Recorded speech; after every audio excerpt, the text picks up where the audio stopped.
Diyan. Ako ay magduduto naman ngayon na nilagang pata. Ayan. Duduto ako ng nilagang pata ngayon. Habang wala pang asawa ko. Ako muna magluluto ngayon. Kasi wala akong part-time. Kaya ako muna ngayon. Ayan.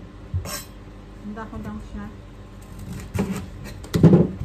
Habang magpapakul ako. Ayan. Preparation para sa aking nilagang patat ng baboy. Laki bang halo? Ayan lang. Ano lang, repolyo at ano lang ang ilalagay ko. Mais. Simple lang, napakasimple. Napakasimple lang ng aking menu. Ito lang siya. Nilagyan ko siya ng mais.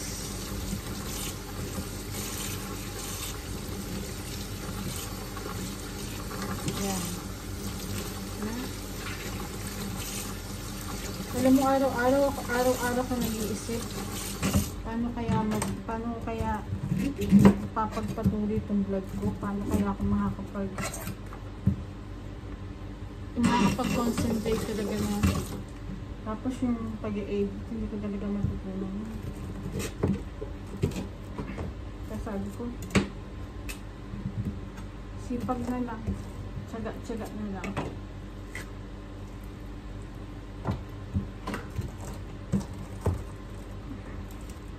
Gas naman. Yan. Yan lang ang aking menu. Yan lang hinahata ko. Tapos ito sibuyas. Simple, diba? Hindi ako masyadong marikado. Nilaga, yan, sibuyas lang. Dahil na ibang ano yan. Magic. Ayan.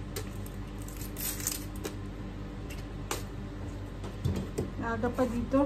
Alas 4 pa lang. Pero magluto na ako para linisin ko na lang namin pagdating ng asawa. Simple lang. Pakuluan ko lang yan.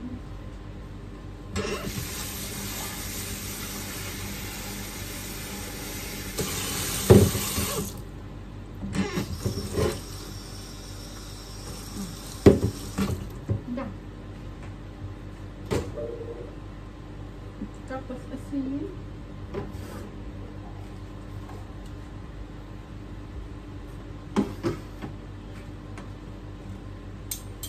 Yan, presto. Nasaan yun?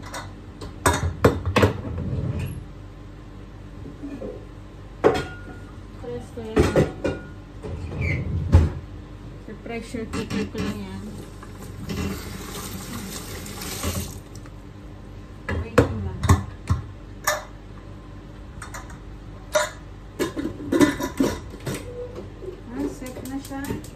Tapos ito, gasan ko lang.